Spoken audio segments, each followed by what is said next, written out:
जय माई के भक्तों, आप लोग कैसे हैं। आशा करते हैं आप सभी लोग सुखी होंगे, संपन्न होंगे, स्वस्थ होंगे। माता रानी का आशीर्वाद हमेशा हमारे व्यूवर्स और सब्सक्राइबर पर यूं ही बना रहे। सदा सकारात्मक सोचें, सकारात्मक रहें, सकारात्मक ही करें, तभी मंत्र साधना सिद्धि में आप सफल हो सकते हैं जब आप सकारात्मक रहेंगे। तो चलिए, यदि आप हमारे चैनल पर पहली बार विजिट कर रहे हैं तो आप हमारे चैनल को लाइक करें, सब्सक्राइब कर दें, शेयर कर दें, बेल आइकन घंटी का निशान दबाना तो आप बिल्कुल भी ना भूलें, जिससे जो भी नया वीडियो डालेंगे उसका नोटिफिकेशन आपके पास पहले से ही पहुंच जाए। तो चलिए, आज जो मैं साधना लेकर आया हूं वह है श्वान का अप्सरा की साधना। श्वान का अप्सरा की साधना, यह साधना परिचय बनाने वाली साधना है। किसी का भूत भविष्य वर्तमान बता सकते हैं आप। सुख समृद्धि ऐश्वर्य के स्वामी हो सकते हैं। इस साधना को अगर आपने कर लिया तो हमें नहीं लगता कि आपको जीवन में किसी प्रकार की कोई समस्या रह जाए।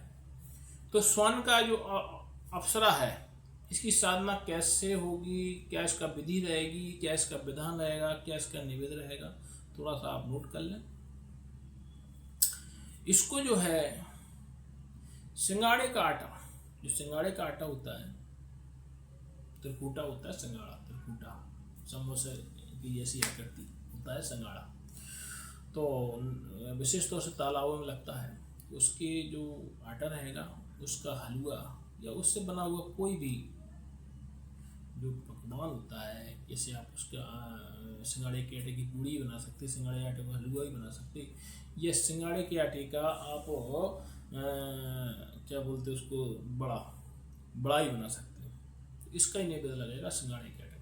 और जो साधना होगी वह किसी बरगद के पेड़ पर होगी। श्वान का अप्सरा की साधना, जो श्वान का अप्सरा है उसकी साधना बरगद के पेड़ के नीचे होगी, ठीक। और कलश जो लगने वाले हैं वह 3 रहेंगे।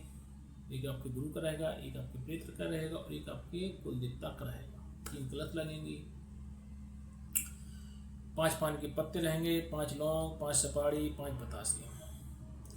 कोई भी साधना सिद्धि मंत्र जाप करने से पहले आप गुरु दीक्षा अवश्य धारण करें। बिना गुरु दीक्षा के कोई भी साधना न करें। ये साधना विशेष रूप से बहुत ही उग्र साधना है।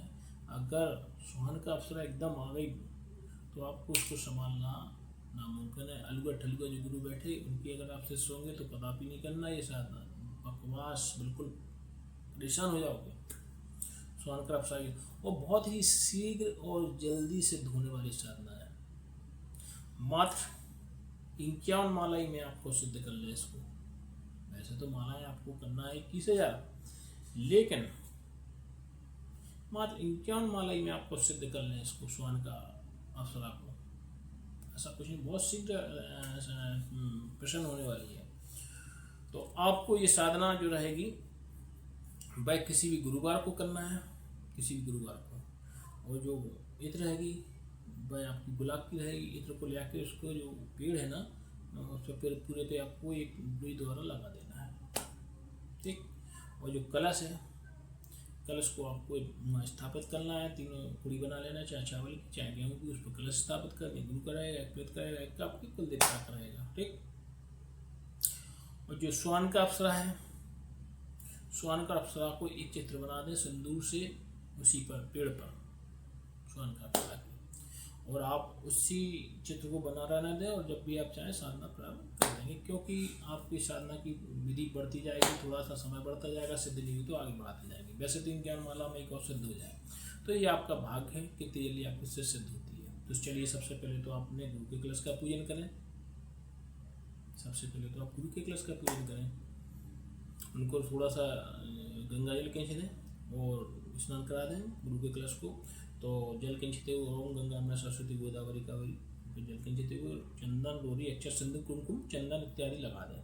थोड़ा सा पुष्प चढ़ा दें, आप बहन कर लें कि हे गुरु, आप गुरुदेव हैं, मुझे आशीर्वाद दें। और जो नेगेटिव शक्तियाँ इसके आसपास घूमती हैं उनसे हमारा बचाव कराएं।